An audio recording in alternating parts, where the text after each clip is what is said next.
Hi, my name is Tara Kachataroff, and I'm the host of Michigan Entrepreneur, where we feature businesses from startup to stellar. Today I have as my special guest Jack Lifton, who is the founder and president of Technology Metals Research. Welcome to the program. Thank you. All right, well, I'm really excited to have you on today because this is a topic that's fascinating to me and also quite new. Why don't you tell us a little bit about yourself in your terms of your background, and then we're going to unpack what you do at Technology Metals Research. I started in let's say the chemistry of ultrapurification of materials for the electronics industry in 1962, when there was no such thing as a chip. Okay, that was developed in that decade. And the company I was with, which was called Energy Conversion Devices, was researching semiconductors and what are called transistors.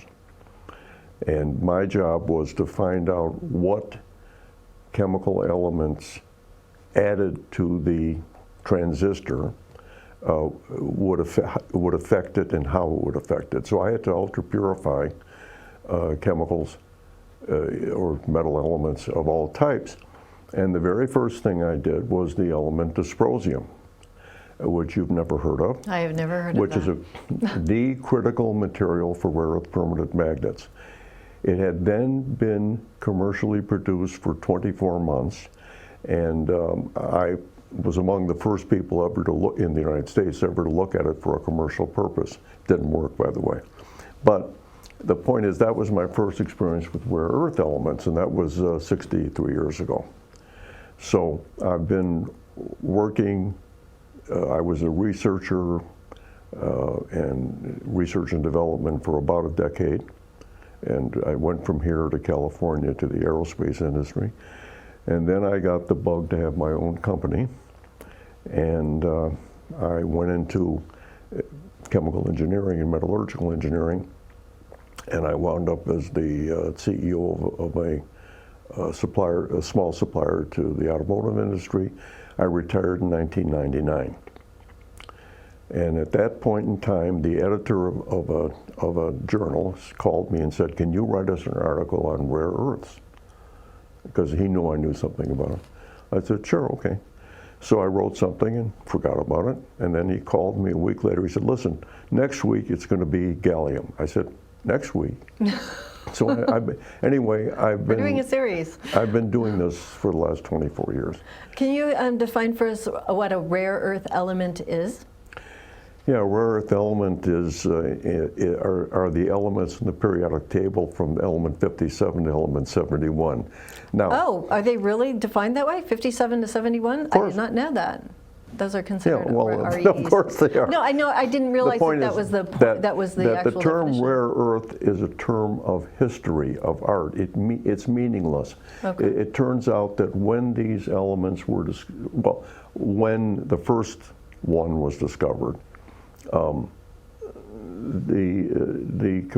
things that were processed like it were called earths. Earths were essentially oxides. They didn't know in the 18th century. Anyway, these weren't very common, so they said, "No, these are rare earths." That's all. It doesn't mean anything. It doesn't mean, are they rare? Yes. In 2007, I made my first table of critical materials. I decided a cutoff for global production would be 20,000 tons a year. This may sound like a lot to you, but it's trivial in metals. And so that year, that was silver. In that year, for example, lithium was only 16,000 tons, so I consider it to be a rare metal. And rare earths I didn't pay any attention to in that year because they had very few uses, and there were certainly enough to meet any demand. So this is 15 years ago, 16 years, and now everything has become an issue of critical materials. We can't have our technological society without these things. I know a great deal about them, a great deal about their chemistry, their sources, their end uses. When you say we can't live without them, I think we can live without a lot of things. Well, I mean, but from what standpoint can we not live without these? I mean, well, you won't have your cell phone, your television set, or today your car. But if you can live Right, without that, right. that's fine. Actually, I've dealt without a cell phone for many, many years. Okay. I have one now, but I mean, like, I got rid of mine and I dealt without one for probably over 10 years because I just didn't need it. I speak in New York frequently before COVID, and they have a lot of events at the New York Yacht Club, the building which was built in 1885. And so I always start a lecture there by saying, if Julius Caesar came back to life, he'd look around this room and say, hey, this is pretty nice. I mean, I'll have my boys build me one just like this, because he could have done it. There's nothing in that room originally that the Romans couldn't have done, okay? I said, now here's a little problem. Those gas conduits that are up there, they now have wires in them. Caesar never heard of that. In your pocket, you've got a cell phone. I never heard of that, okay? You've got an electric watch, perhaps. All these things that you don't pay attention to are critically dependent on very rare materials. The fact is that beginning in let's say 82, the United States began to sharply decline in the production of our percentage of the world production of rare earths. And although for the rest of the century, we were a major producer of rare earth permanent magnets, that ended also. And that company, which was founded by General Motors, called MagnaQuench, was finally shut down and sold at the end of the 20th century to a company called Neo Materials, which was a Chinese company. So is it mainly that everything's coming from China at this point? The bigger issue is that everything is made in China. Everything from rare is earths. made in China. Okay, where the Chinese control the critical materials of the world is in the processing. They do have a very large percentage of the world's rare earths, not 50%, but maybe 30 or 35%. That's not the problem. They have 80 or 90% of the world's rare earth processing. They have 60% of the world's lithium processing. They have 80% of the world's cobalt processing, 100% of the world's graphite processing. This has been a target of Chinese policy for the last 20 years. Is this processing extremely toxic, though? I mean, these processing facilities, isn't it a very toxic process to well, process the the elements? Are they inherently toxic? Yeah, but that can be controlled, and in the United States, we always have done that. But the difference is, in a lot of the world, China and other places, they don't capitalize environmental and safety. That's the problem. So when you say to produce lithium in the United States will cost X dollars a ton, we're including health and safety and environmental management. Chinese don't do that. So they say it's different. Ours is cheaper. That is not true, because when you capitalize the environmental safety and health things they don't do, Right, prices get to be the same. This is a big misunderstanding in industry. But look, the point is they have mastered the processing of critical materials. And it's not just critical materials for Is it highly sophisticated processing? I mean, is this like the latest and greatest in science to do these kinds of things and to extricate it to its fine forms? No, in fact, most of the processing was developed here in the West, a lot of it in the United States. Mm-hmm. And believe it or not, the processing of these materials has been the same for 50 years, sometimes 100 years. So it's not super sophisticated or anything? No. Because I thought maybe that is like contributing to the cost factor, but it's really it's not. That's not the thing. It's getting in. What keeps the United States from being self-sufficient in these materials, because we have deposits of material sufficient to supply ourselves, is the hostility towards mining in the United States. Oh, I see. So we do have these types of mineral deposits here. They're Absolutely. Just not, okay, so we don't necessarily need to go outside the borders to We get do some because we things. don't have the processing. The processing is missing. So where does this all bring us in terms of we have got so much, movement towards, electric vehicles and things like that, and batteries and everything, and scooters and cars and everything. What dependencies do we have there? Like, where's the primary place where lithium is being mined, and where is it primarily being processed? Because those can be quite different. The largest producer of lithium as a nation is Australia. Australia? Yeah. Really? Yeah. Oh, wow. And Never heard that. that's hard rock mining, and the largest Australian lithium mines are owned by the Chinese. Oh, I see. The second largest source are the South American nations, Chile, Argentina, and Bolivia. They produce about 40% of the world's lithium. The Chileans have just nationalized their lithium mines. They say no, they want to do the processing, and the Chinese have said, okay, we'll come in and build processing plants, and we'll even make batteries in your country, which is what the Chileans want. This is new. The Mexicans have done the same thing. Peru, I don't know what's going to happen there, but the same revolution is occurring in they want to do value add in their country. That's important. Okay. Argentina is producing a lot of lithium. Under the Inflation Reduction Act, our companies won't have any advantage in buying it because the United States does not have a free trade agreement with Argentina. Therefore, Argentinian lithium does not qualify for a tax credit. Okay. Bolivia is fairly hostile to the United States. The regime there is dictatorship. So we don't trade with them? No, and they do have huge lithium deposits, and the Germans are trying to develop it. People have been trying to develop Bolivian lithium for a long time. There's a problem in the makeup of the minerals. It's expensive to process it.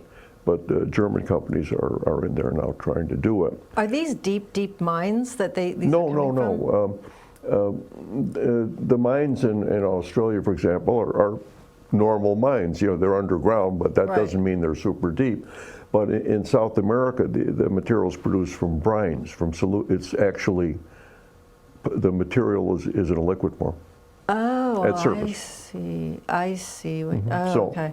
the latest thing that's happening is that there have been immense discoveries of lithium in the Democratic Republic of the Congo, Nigeria, Zimbabwe, places like that.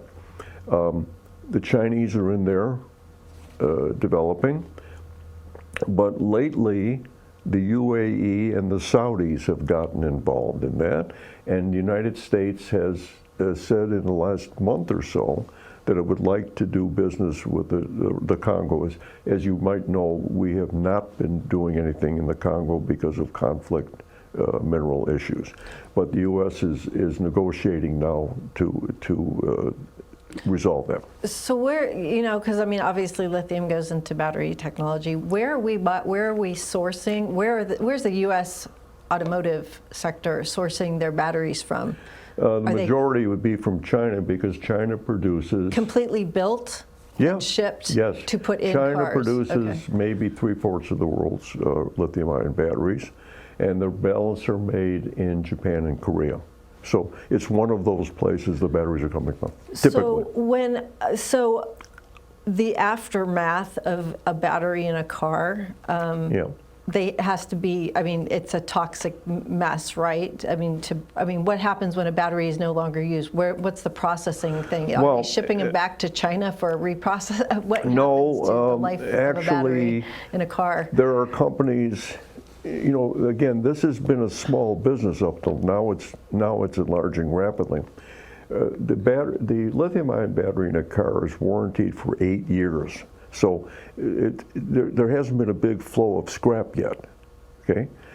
And for example, there's a company in California that's been processing lithium-ion batteries. What they do is take them apart, and then they recycle the components, okay? The company I visited, they have a contract with Tesla. They get the used battery from Tesla. They take it apart and they send it overseas, probably to China, for extracting the lithium. And then there's cobalt, nickel, and a few other things in there. Now we have half a dozen companies in North America powering up to do that, to recycle lithium-ion batteries. So recycling, the chemistry is not real complicated. The problem is there aren't enough batteries yet. The scrap flow isn't there, okay? Because from the day you start making a new component in a car till the day it becomes prominent in the scrap is 12 years, which is the life cycle of a car, okay? 12 years? It used to be 9 years in America. Now, because of the cost of the cars and their quality, it's about 12 years between the time a car is built and the time it's scrapped. So when did the mass production of battery-powered cars begin? It was Tesla. And when was that? 5 years ago, 6 years ago? So we've got a ways yet before we get a flow of enough batteries to make a company that could be profitable recycling them. That's the issue. So what are they doing, though, with the ones that are, I mean, yeah, some people are reprocessing them, but aren't there any ecological problems? Like, Oh, yeah. I mean, with this stuff? Yeah, the problem is, what do you do with them? You don't want to put them into landfill for two reasons. One, you don't know what's going to happen. And two, they're very expensive. They're the most expensive component ever put on a car. Really? The Yes. battery? Oh my God. It's not unusual for a Tesla battery to cost Tesla between $15,000 and $20,000 to make. For the battery? Yes, yes. That's their purchase, that's the price? Well, if you go to replace the battery, you know, I joke with people, if you're going to if you're going to buy a used electric car, make sure it has at least 4 years of life left in the battery. Right, otherwise it's not. Otherwise, you're going to be looking at $15,000 to $30,000 to replace the battery. Okay. Oh my God. Now, the thing is, they warranty them for 8 years, so no matter what happens, you'd get another battery. But these batteries are extremely expensive. And again, you know, for those of us who might have one time worked on cars, I don't know, have you ever heard of a replacement engine for a car that costs $20,000? No. Yeah, maybe for a race car, you know, or a Ferrari, but certainly not for a Chevy or a Ford. So these are very expensive components, very. I guess that accounts for why these, and the thing is like batteries are not like perfected. I mean, you have to find a charging station. It's like, it's not, they don't do great in cold weather. I mean, there's so many issues, and it's like, it's so not reliable. Well, in many you know, ways. in a sense, you're absolutely right. The thing that people don't take into account, and this is because of marketing, and I understand, the batteries react to temperature. So in a very cold situation, you get less range on the battery. In a very hot situation, you get less range. The batteries are temperature sensitive. So a battery is not what people think. It's an electronic machine. There's cooling systems in there. There are sensors to make sure if one of some of these batteries have hundreds and thousands of cells. If one cell fails, it's taken out of the system, and then you have cooling pumps and coolant. Okay, because you've got to keep the battery at a reasonable temperature in order for it to function. A frozen battery doesn't work, and a battery that's too hot will have a very short lifetime. The only thing I'd like people to understand about these batteries, if you think, well, you know, I got one that'll charge up in 10 seconds. You know, I put this giant high voltage plug on it, and boy, wow. If you do that, you're not going to be able to do it too many times. Right. Okay, Just like because a the phone battery will wear out. Yep. Batteries wear out. They wear out, becoming polarized. You know, they no longer function as a battery. And this is a problem that nobody's addressed, because all they want to talk about is how long does it take to charge it. Because Right. when you go to a gas station, if you think about it, it can be 5 or 10 minutes. Right, but it's Okay? several hours to charge a car. Right, Yeah. exactly. All right, so we've come to the end of our time together, and my final question to you, so do you think we're going to have a transition to this electric vehicle for our future on this planet? No, in my opinion, I think electric vehicles will remain a niche product, high-end. There's so many issues of the grid, of, you know, can we allocate that much power? Can you you know, to put in a charger in your home is $5,000-$10,000. Not everybody can do that. Okay, so Yep. I don't really. There won't be any transition to total electrification, because the world doesn't have the accessible raw materials, Right. not at any price we could afford. If society decides all the money we have is going to go to electric cars, I guess you could do it. But I'm going to guess that some of us would like to have food and heat and you know, something else. other things. All right. So, Well, no. Well, I want to thank you so much, Jack, for telling us a little bit more about this and battery technology and what you think is going to happen in the future of electric vehicles. Thank you so much for being a guest on the program today. You're welcome. If you'd like more information about our program, please visit us at MichiganEntrepreneurTV.com. Please join me again in the future when I interview another enterprising entrepreneur. Until then, wishing you the best of business.